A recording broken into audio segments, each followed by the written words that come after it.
વંદે કાર્યક્રમની શરૂઆત કરતા પહેલા કાર્યક્રમની માહિતી આપી.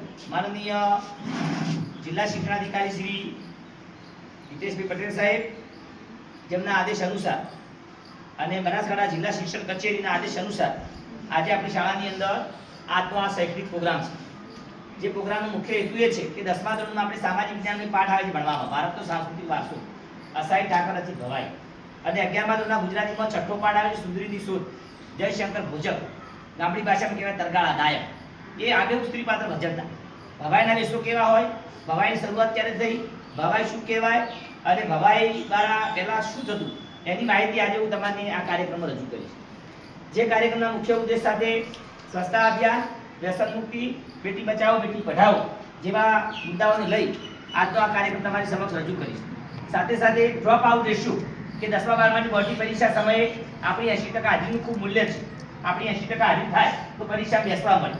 જો તમે નિયમિત શાળામાં ના આવો અને ગેરહાજર રહો અને તમારી હાજરી ન થાય તો પરીક્ષામાં તમને બેસવા પણ ન મળે, એથી રિસિપ્ટ ના મળે. આ બધા મુદ્દાઓ સમજી આજનો આ કાર્યક્રમ રજૂ કરીશું. જે કાર્યક્રમની સાથે આજની આપણે શાહ એચએસ હાઈસ્કૂલના આદરણીય પ્રિન્સિપાલ શ્રી એમબી પ્રજાપતિ સાહેબ, શાળા પરિવાર સમગ્ર અધ્યાપકગણ, મારા વિદ્યાર્થી મિત્રો અને બહેનો, મારું નામ છે સેવંતીભાઈ કે નાયક અને મારું વતન છે ઊંઝા તાલુકાનું વિસોળ ગામ. આજે જે કાર્યક્રમ રજૂ કરું એનું નામ છે ભવાઈ. શું નામ છે? ભવાઈનો અર્થ થાય ભાવ પ્રધાન નાટક. ભવ વત્તા આઈ. ભવ એટલે વિશ્વ અને આઈ એટલે જગદંબા. જે ભવાઈના આઠ પિતા હતા અસાઈ ઠાકર, જે અવધી છે બ્રાહ્મણ હતા.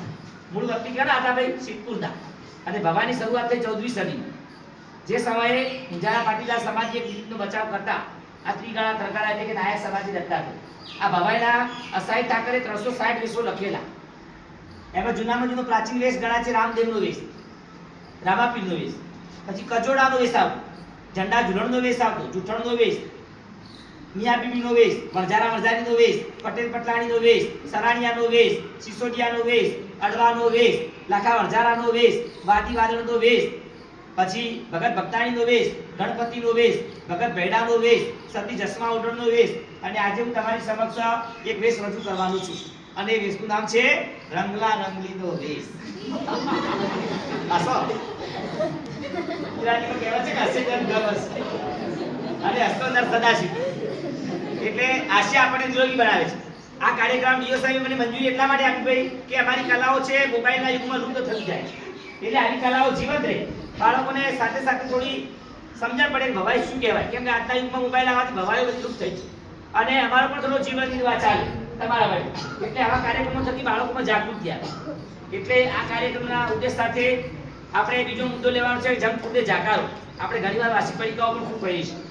જેમ જનરેશનમાં છોકરાઓ બધા વ્યસનનું પ્રમાણ વધ્યું છે કે ગુટકા વાળીને સિગરેટ મસાલા ખાય છે, એ પણ એક દૂષણ છે.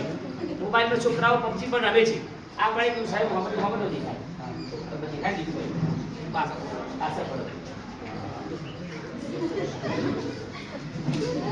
ચહેરો દેખાતો નહીં એટલે ઢોલક ના આવડે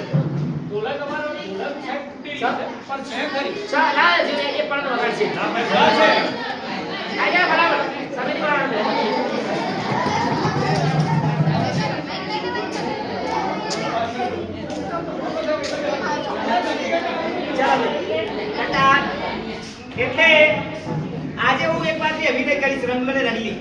અને આજના વેશનું નામ છે રંગલો ને રંગલી. જે વેશ દ્વારા સુંદર મજાની શૈક્ષણિક બાબતો રજૂ કરીશ, જેમાં હાવભાવ સાથે થોડો અભિનય કરીશ કે તમને હાસ્ય પણ આવશે.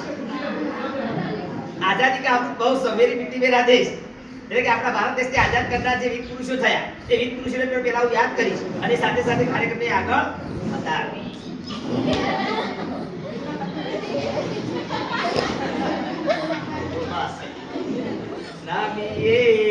નમીએ વારંવાર અમે સૌ ભારતના સંતાન, અમારી ભારત માતા મહાન, અમે સૌ ભારતના સંતાન.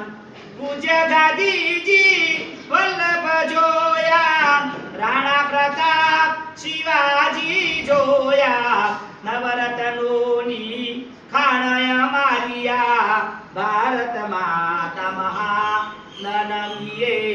નમીએ વારંવાર સંતાન હિમાલયની રક્ષણ છાયા જલી અંબાડે ધોતી કાયા નિતર રે ઉલ્લાસ કરે આ ભારત માતા મહાન નમીએ વારંવાર અમે સૌ ભારતના સંતાન બોલો ભારત માતા કી જય અહો શું કરી તારી પ્રબળતા ને શું છે તારી સત્તા તારી બહુ પાસમાં આવેલા વીર પુરુષો હજી સુધી બચી શક્યા નથી અરે આ રીજનોની ભૂમિ માતા તું બદલાણી છે કે પછી એના એ છે અરે નહીં બાપુજી આ રીજનોની ભૂમિ માતા બદલાણી નથી માત્ર એક રૂપાંતર થયું છે આ ધરતી પર સુરવી નરો હતા એ બધા સુપાઈ ગયા છે પાપિયા નરો પ્રગટ થયા છે એમના મુખના દર્શન ન થાય એના માટે આપણી ધરતી માતાએ એક શ્યામ પડદો ગ્રહણ કરે છે માટે કયા હૃદયના ભાવ વિચારો પલટાતા જાય છે કહોને પૂજ્ય વડીશ્રી આથી પવિત્ર પુરીશાળી શાહ જે હાઈસ્કૂલના પટાંગણમાં આજે કયો વેશ ભજવાય છે તો આજના વેશનું મુખ્ય નામ શું છે ભાઈ શિક્ષણનો અધિકાર શું નામ છે શિક્ષણનો અધિકાર જેનું અંગ્રેજી નામ છે RTE બોલો બધા રાઈટ ટુ એજ્યુકેશન એ શિક્ષણનો આપણને અધિકાર મળ્યો છે કે સમગ્ર શિક્ષા અભિયાન અંતર્ગત આપણે 9 થી 12 ધોરણનું માધ્યમિક અને ઉત્તર માધ્યમિક શિક્ષણ ફરજિયાત મેળવીએ ગેરહાજર ન રહીએ ડ્રોપ આઉટ રેશિયો સુધારીએ સ્વચ્છતા જાળવીએ વ્યસન મુક્ત બનીએ બેટી બચાવીએ બેટી પઢાવીએ અને વૃક્ષોનું જતન કરીએ તેનો આ કાર્યક્રમ છે જ્યારે અહીંયા હું આવ્યો ત્યારે તમારી શાળામાં એક મહેમાન હતો શું હતો આવતાની સાથે આપણા આદરણીય પ્રિન્સિપાલ સાહેબ શ્રી મહેશભાઈ સાહેબ શાળા પરિવાર શિક્ષક અને બાળકો સૌએ મને આવકારીને મારું સ્વાગત કર્યું પણ હવે હું કલાકાર કોણ છું એ બધા મારા મહેમાન છો તો પહેલા તમને બધાને હું સંગીતથી વધાવીશ અને પછી કાર્યક્રમને આગળ અપાવીશ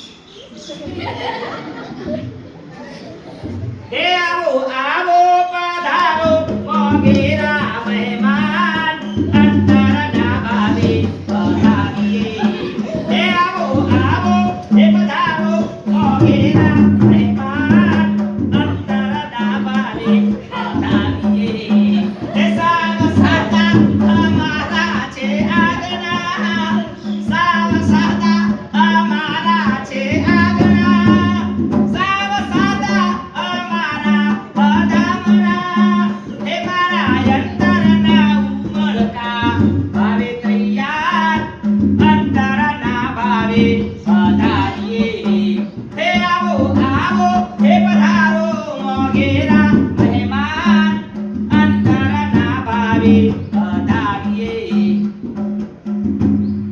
સાહેબો રે ગોવાળીઓ મારો સાહેબો રે ગોવાળીઓ સાહેબો રે ગોવાળીઓ મારો સાહેબો રે ગોવાળીઓ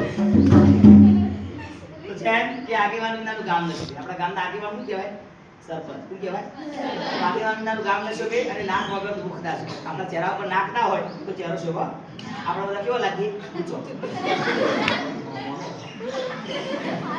બધા કેવા લાગે આગેવાની નાનું ગામ ન શોભે નાક વગરનું મુખ ના શોભે વાસુલી નાની ગાય ના શોભે ઢોલ વગરની સડાય ના શોભે અને ભૂંગળ વગરની ભવાઈ ના શોભે નાયક લોકો જ્યારે ગામમાં રમવા આવે ત્યારે માતાજીની ભૂંગળ વગાડી અને ભવાઈની શરૂઆત થાય તો ભૂંગળ વગરની ભવાઈ ના શોભે એમ આજે હું આ શાળામાં આવ્યો પણ મારો મિત્ર કોણ રંગલો કોણ રંગલો પેલા ભાઈ કે બંગલો રંગલા વગરની ભવાઈ શોભે નહીં રંગલો આવશે સમગ્ર શિક્ષાની વાતો લાવશે સ્વચ્છતાની